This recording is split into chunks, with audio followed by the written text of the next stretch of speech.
대목장이라고 하는 게 어떤 분들한테 부여되는 거예요? 우리나라의 대목장, 소목장 그렇게 분리되어 있거든요. 예. 그런데 대목장은 건설회사로 말하면은 종합건설이나 마찬가지예요. 총괄적으로 전부 다 즉 대목장은 설계도 할 줄 알아야 되고 예. 또 우리 인간들이 사는 건축이기 때문에 구조도 알아야 되고 예.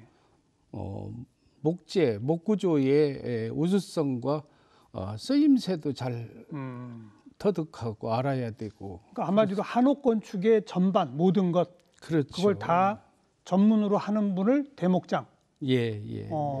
소목장은요, 그럼? 소목장은 이제 대목이 그 건축을 해놓으면은 창호, 또 가구, 이런 것들을 뒤따라와서 하는 사람을 이제 소목장이라고 합니다. 그냥 부분만. 그렇죠. 예, 요즘으로 치면 인테리어 뭐 이런. 맞습니다. 그렇군요. 네.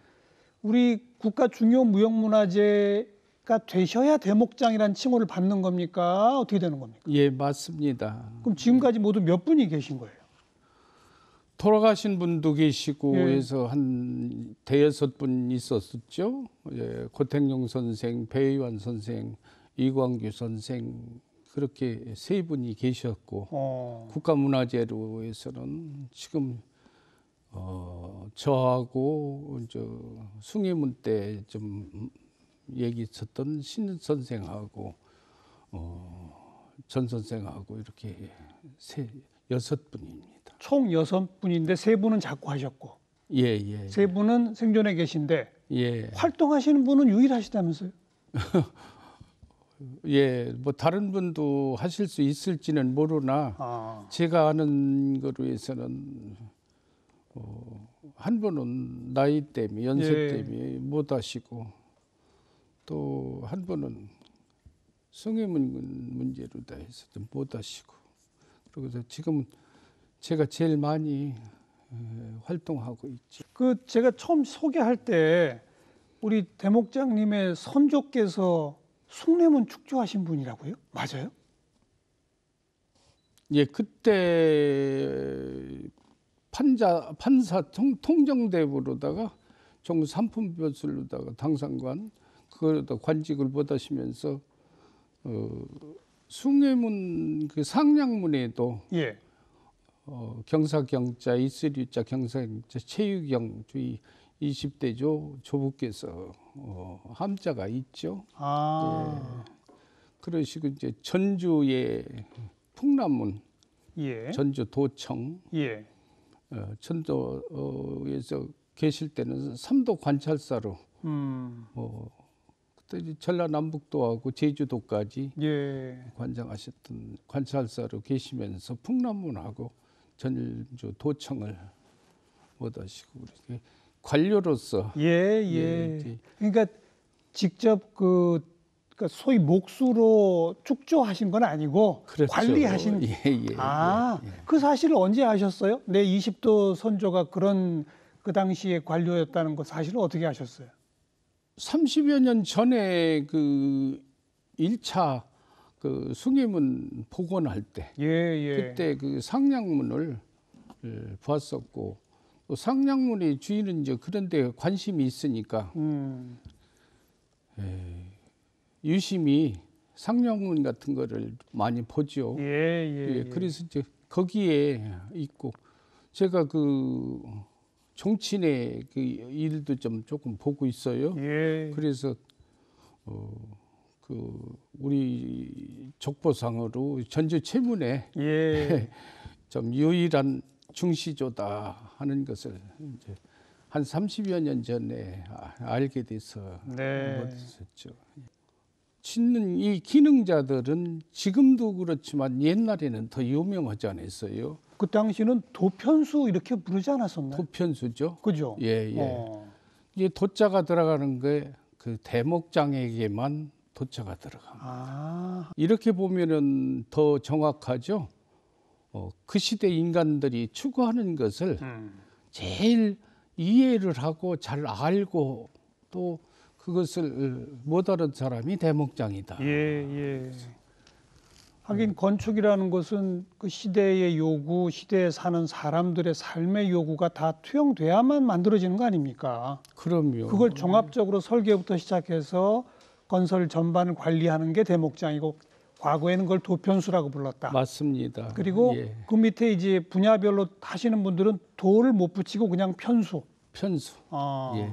요즘 대목장, 소목장이 옛날로 치면 도편수, 소편수 이렇게 되는 거, 그냥 편수 이렇게 되는 겁니까? 예, 편수죠. 미장 편수, 석공 편수 이런 일반 편수로 되고 도자가 붙는 것은 대목장에게만.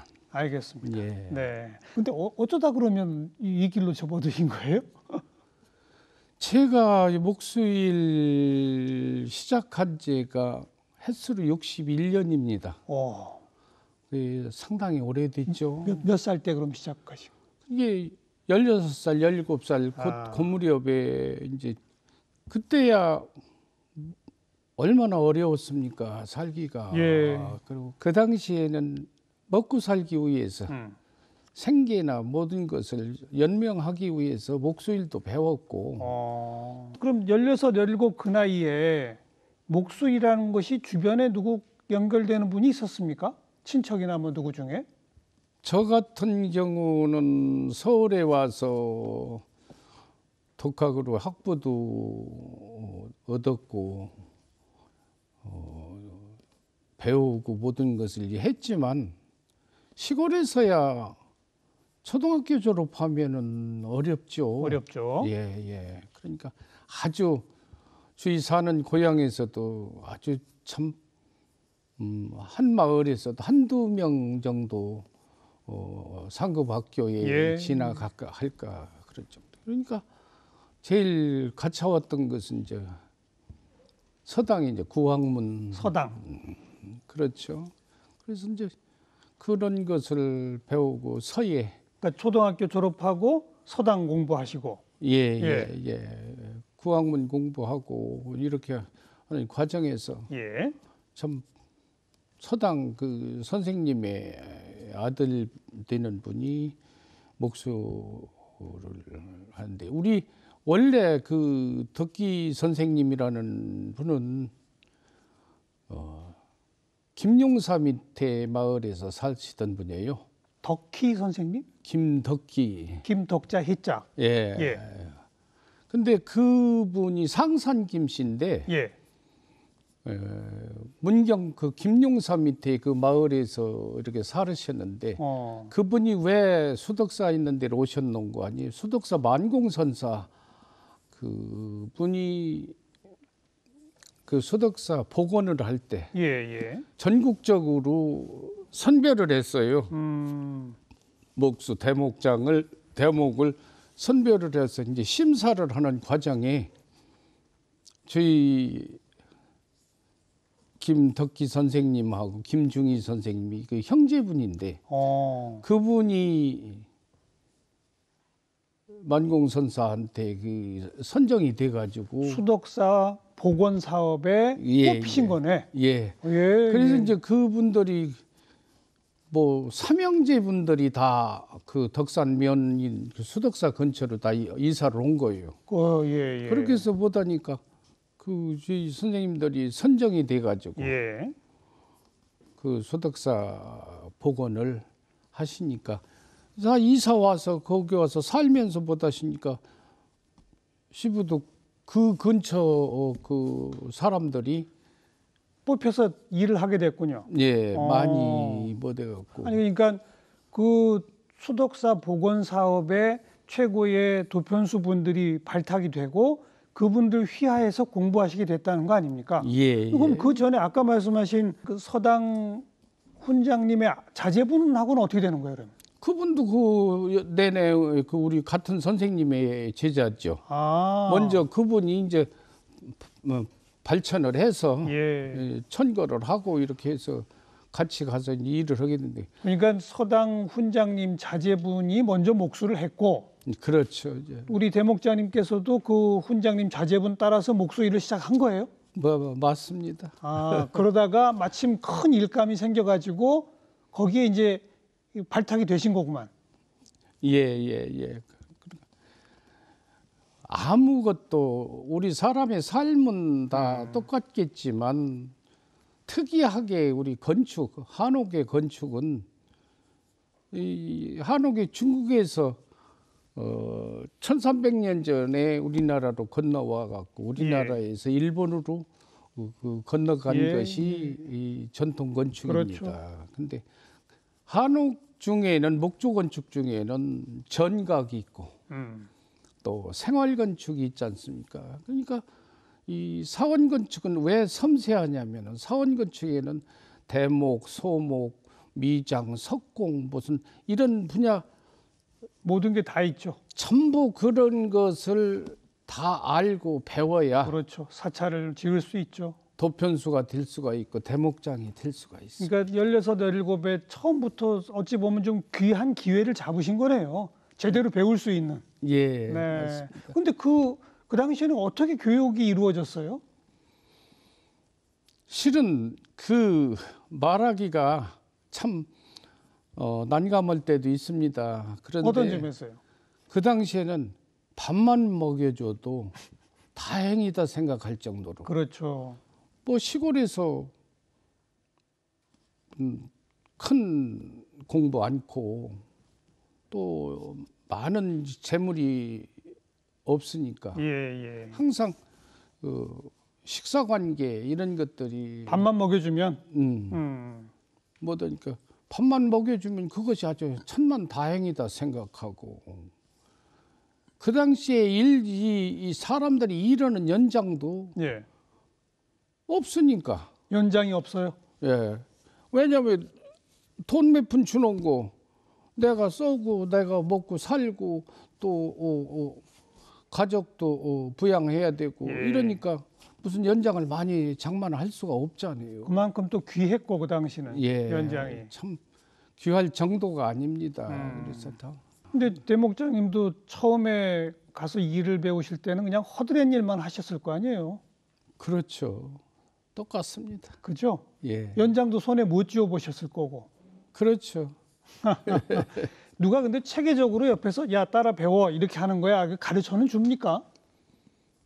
저도 목수일을 배웠고 스승한테 무슨 그 외의 것들도 많이 배웠지만 저는 항상 지금도 강의를 할 때나 누구한테 제자들한테 얘기할 때 그런 얘기를 합니다. 스승은 가는 길만 가르쳐 주려는 것이지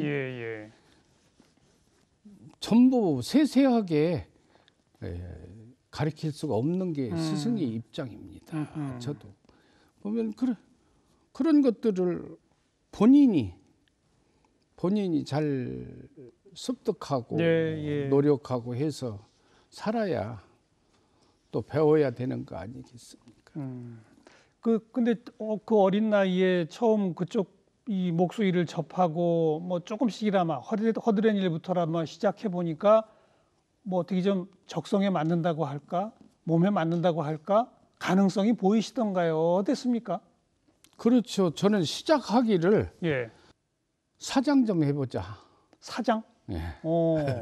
목수 일을 배워서 건설회사도 좀 만들어보자. 운영하고 또 사장도 해서 좀 그 당시에 철없었던 생각이겠지만 배도 이렇게 나온 것이 좀 부럽고 사람들이 참 사장님 하는 것도 못하고 그렇게 힘든 시대 아니었습니까?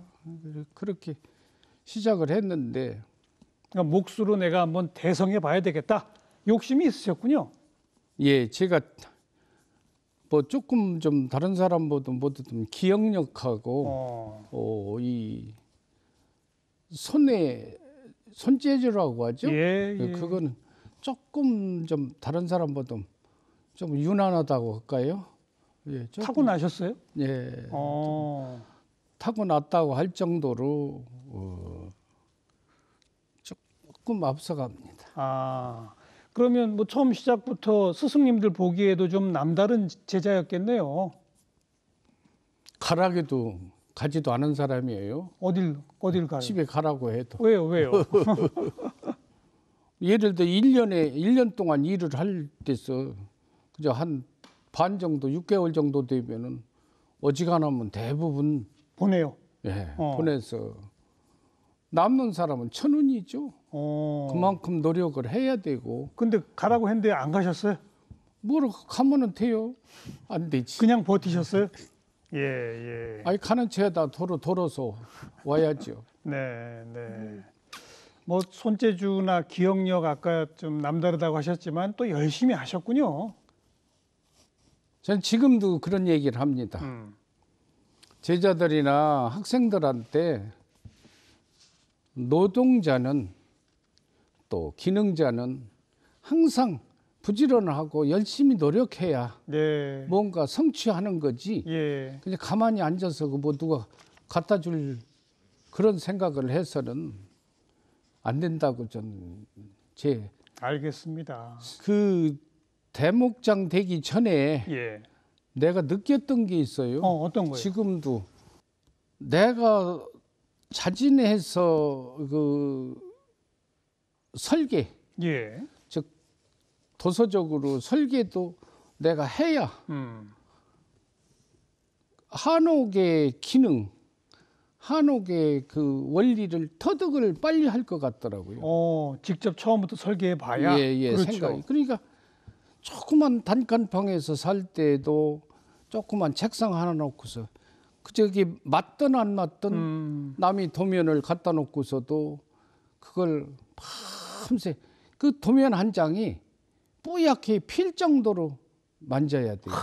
예. 그러고 하면서 그걸 그려보고 왜 이렇게 그려졌느냐, 왜 이건 이쪽으로 꼬부러졌느냐, 이건 왜 반듯하냐 이런 것들을 다 원리를 알아야 예. 또 나도 다른 사람한테 가르치고 그 원리를 알아야 목구조를 설치를 할 수가 있고 도서를 그릴 수가 있죠. 네. 그렇게 종합적으로 욕심도 갖고 열심히 하시다 보니 16, 17에 시작해서 불과 40도 되기 전에 대목장 두 편수가 되신 거예요. 예, 40대 초에. 그러니까요. 예.